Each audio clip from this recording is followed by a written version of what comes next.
Baik, perkenalkan nama saya Fahri Alfiari M. Damopoli dengan NIM 2510238. Saya berasal dari Prodi Pendidikan Bahasa Arab Fakultas Ilmu Keguruan. Pada kesempatan kali ini, yaitu saya ingin memenuhi tugas yaitu filsafat ilmu pendidikan Islam. Baik, tanpa berlama-lama langsung saja. Baik, di sini saya akan menjelaskan yaitu tentang soal yang pertama, yaitu jelaskan hubungan antara tujuan pendidikan Islam dengan kurikulum yang ditetapkan di sekolah Islam saat ini. Apakah keduanya sudah selaras? Baik, hubungan antara tujuan pendidikan Islam dengan kurikulum yang ditetapkan di sekolah Islam sangat erat. Karena kurikulum merupakan sarana untuk mewujudkan tujuan pendidikan Islam. Tujuan pendidikan Islam adalah membentuk manusia yang beriman, bertakwa, berakhlak, dan berilmu, dan serta mampu mengamalkan ajaran Islam dalam kehidupan sehari-hari. Oleh karena itu, kurikulum di sekolah Islam seharusnya dirancang agar mampu mengembangkan aspek spiritual, intelektual, dan keterampilan peserta didik secara seimbang. Yaitu pada praktiknya keduanya sudah cukup selaras. Jadi hal ini terlihat dari adanya mata pelajaran pendidikan agama Islam, Al-Quran, hadis, akidah, fikih, sejarah, dan kebudayaan Islam, serta pembiasaan ibadah seperti membaca ayat Al-Quran dan kegiatan keagamaan lainnya. Selain itu, kurikulum sosial juga dipadukan dengan nilai-nilai Islam, serta hanya menguasai ilmu pengetahuan tetapi juga memiliki karakter yang baik. Namun masih terdapat beberapa tantangan di beberapa sekolah. Pembelajaran masih lebih fokus pada pencapaian nilai akademik dibandingkan pembentukan akhlak dan karakter. Selain itu, penerapan nilai-nilai Islam dalam kehidupan sehari-hari belum selalu berjalan secara konsisten karena dipengaruhi oleh lingkungan keluarga, masyarakat, dan perkembangan teknologi. Di sini dengan demikian dapat disimpulkan bahwa tujuan pendidikan Islam dan kurikulum di sekolah Islam pada dasarnya sudah selaras. Akan tetapi pelaksanaannya masih perlu terus ditingkatkan agar tidak hanya menghasilkan peserta didik yang cerdas secara akademik, tetapi juga memiliki keimanan, ketakwaan, akhlak mulia yang sesuai dengan tujuan pendidikan Islam. Baik, kemudian pertanyaan kedua yaitu kelebihan metode ceramah dalam pembelajaran pendidikan agama Islam, yaitu jika dikaitkan dengan tujuan pendidikan Islam. Yaitu yang pertama, memudahkan guru menyampaikan materi keagamaan secara sistematis dan tertera. Kemudian yang kedua, efektif untuk menjelaskan konsep-konsep dasar Islam seperti akidah, ibadah, dan akhlak. Kemudian yang ketiga yaitu dapat menjangkau banyak peserta didik dalam waktu yang relatif singkat. Kemudian yang keempat yaitu membantu menanamkan nilai-nilai keimanan dan moral melalui nasihat, kisah, serta dalil Al-Quran dan hadis. Kemudian yang kelima yaitu cocok digunakan untuk memberikan pemahaman awal sebelum peserta didik melakukan diskusi atau praktik. Nah, di sini yaitu kelemahan metode ceramah jika dikaitkan dengan tujuan pendidikan Islam. Yaitu yang pertama ada peserta didik. Peserta didik cenderung pasif karena hanya mendengarkan penjelasan guru. Yang kedua yaitu kurang melatih kemampuan berpikir, yaitu berpikir kritis, berdiskusi, memecahkan masalah.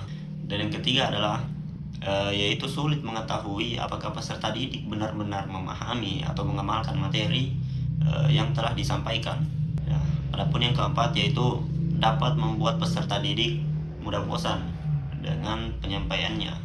Dan yang kelima, kurang efektif dalam membentuk keterampilan dan pembiasaan ibadah karena tujuan pendidikan Islam tidak hanya menekankan pengetahuan tetapi juga yaitu pengamalan nilai-nilai Islam dalam kehidupan sehari-hari.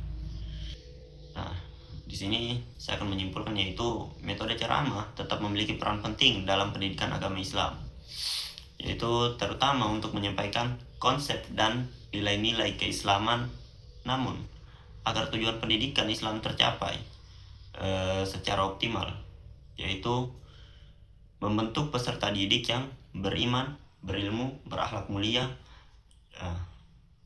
Metode ceramah sebaiknya dipadukan dengan metode lain seperti diskusi, tanya jawab, demonstrasi, praktik ibadah, dan pembelajaran berbasis pengalaman. Pertanyaan ketiga yaitu dalam sebuah sekolah Islam, penilaian selama ini hanya berfokus pada hasil ujian tertulis, yaitu bagaimana Anda menerapkan konsep evaluasi pendidikan Islam untuk menilai aspek pengetahuan, sikap, dan perilaku serta peserta didik secara lebih komprehensif. Dalam konsep evaluasi pendidikan Islam, penilaian tidak hanya berfokus pada hasil ujian tertulis, tetapi juga mencakup aspek pengetahuan, kognitif, sikap, afektif, dan perilaku atau keterampilan psikomotorik. Oleh karena itu, saya akan menerapkan evaluasi yang lebih komprehensif dengan cara berikut, yaitu yang pertama, aspek pengetahuan. Kognitif tetap menggunakan ujian tulis, kuis tugas, presentasi, dan diskusi untuk mengukur pemahaman peserta didik terhadap materi pendidikan agama Islam. Kemudian yang kedua yaitu aspek sikap. Afektif melakukan observasi terhadap perilaku sehari-hari seperti kejujuran, kedisiplinan, tanggung jawab, sopan santun, kepedulian terhadap teman, dan penghormatan kepada guru. Penilaian dapat didukung oleh dengan jurnal dan penilaian diri peserta didik. Kemudian yang ketiga yaitu aspek perilaku atau keterampilan, atau bisa disebut dengan psikomotorik. Menilai kemampuan peserta didik dalam mempraktikkan ajaran Islam seperti sholat, wudhu, membaca Al-Quran, berdoa, serta keterlibatan dalam kegiatan keagamaan di sekolah. Nah, dengan penerapan evaluasi tersebut, penilaian tidak hanya mengukur kemampuan akademik, tetapi juga perkembangan akhlak dan pengalaman ajaran Islam, yaitu hal ini sejalan dengan tujuan pendidikan Islam, yaitu membentuk peserta didik yang beriman, berilmu, berakhlak mulia, dan mampu mengamalkan nilai-nilai Islam di kehidupan sehari-hari. Nah, adapun pertanyaan keempat yaitu jelaskan keterkaitan antara keluarga, sekolah, dan masyarakat dalam membentuk karakter peserta didik menurut perspektif pendidikan Islam. Dalam perspektif pendidikan Islam, keluarga, sekolah, masyarakat merupakan 3 pilar utama yang saling berkaitan dalam yaitu membentuk karakter peserta didik.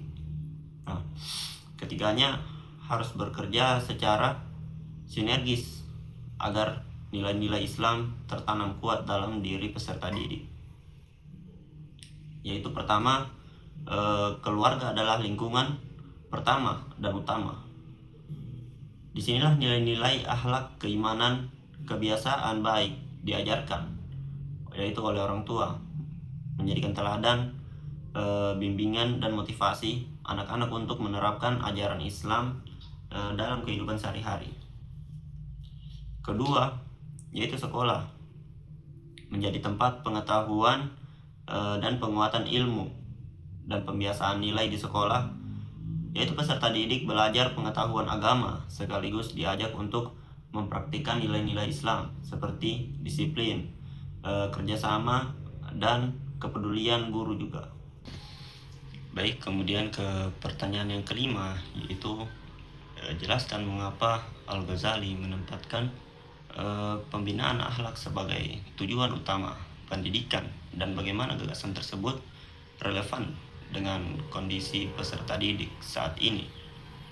Yaitu Al-Ghazali menempatkan pembinaan akhlak sebagai tujuan utama pendidikan, yaitu karena menurut beliau ilmu tidak hanya bertujuan menambah pengetahuan, tetapi juga membentuk manusia yang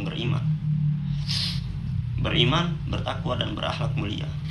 Ilmu yang tidak disertai akhlak yang baik dapat disalahgunakan dengan tidak memberi manfaat bagi diri sendiri maupun orang lain.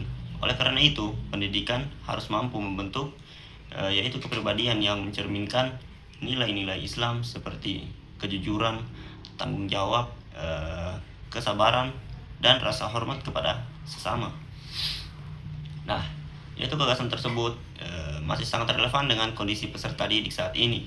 Di era digital, peserta didik memiliki akses yang luas terhadap informasi, tetapi juga menghadapi berbagai tantangan seperti penyebaran hoaks, perundang-undangan, bulian, rendahnya etika dalam bermedia sosial, dan menurunnya sikap saling menghargai. Karena itu, pendidikan tidak cukup hanya berfokus pada prestasi akademik, tetapi juga harus menanamkan nilai-nilai akhlak agar peserta didik mampu menggunakan ilmu dan teknologi secara bijaksana, bertanggung jawab, serta memberikan manfaat bagi masyarakat. Nah, dengan demikian, yaitu pemikiran Al-Ghazali tetap menjadi landasan penting dalam pendidikan Islam.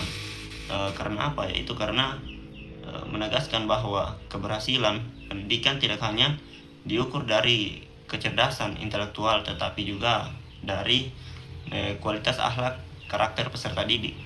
Baik, ke pertanyaan yang keenam, yaitu jelaskan mengapa Ibnu Khaldun menekankan pembelajaran yang dilakukan secara bertahap dan apa dampaknya jika prinsip tersebut tidak diterapkan dalam proses pembelajaran.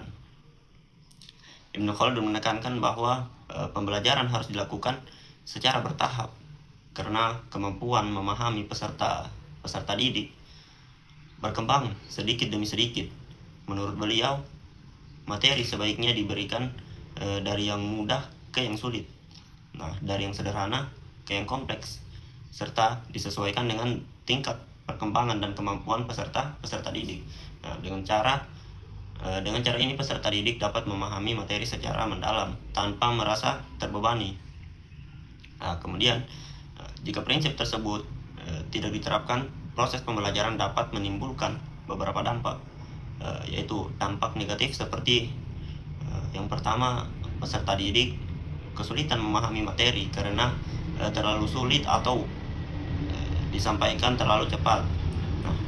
Kemudian yang kedua, yaitu minat dan motivasi belajar menurun karena merasa tertekan dan tidak mampu mengikuti pelajaran.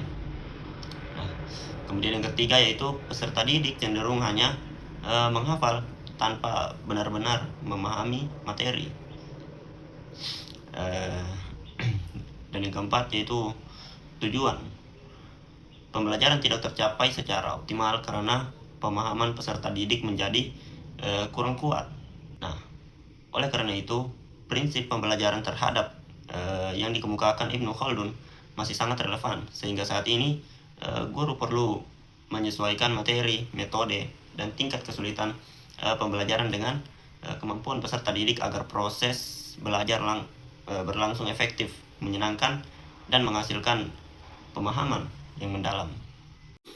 Baik, yaitu kita ke pertanyaan yang terakhir, yaitu sebuah sekolah Islam ingin mengintegrasikan ilmu umum dalam pembelajaran. Bagaimana Anda dapat menerapkan gagasan Islamisasi ilmu menurut Ismail Raji Al-Faruqi dan konsep adab menurut Muhammad Naqib Al-Attas dalam program pendidikan sekolah tersebut? Baik. Satu, gagasan Islamisasi ilmu menurut Ismail Raji Al-Faruqi, ilmu umum dipadukan dengan nilai-nilai Islam. Misalnya, dalam pembelajaran sains, guru mengaitkan pembahasan alam semesta dengan ayat-ayat Al-Quran, sehingga peserta didik memahami bahwa ilmu pengetahuan merupakan bagian dari tanda-tanda kebesaran Allah. Kemudian yang kedua, konsep adab. Menurut Syekh Muhammad Naqib Al-Attas, sekolah membiasakan peserta didik memiliki adab dalam belajar seperti menghormati guru, jujur, disiplin, serta tanggung jawab, dan menggunakan ilmu untuk kebaikan. Dengan demikian, sekolah tidak hanya menghasilkan peserta didik yang cerdas secara akademik, tetapi juga memiliki akhlak yang mulia dan mampu mengamalkan ilmu sesuai dengan ajaran Islam. Mungkin cukup sekian apa yang saya sampaikan, semoga bermanfaat. Assalamualaikum warahmatullahi wabarakatuh.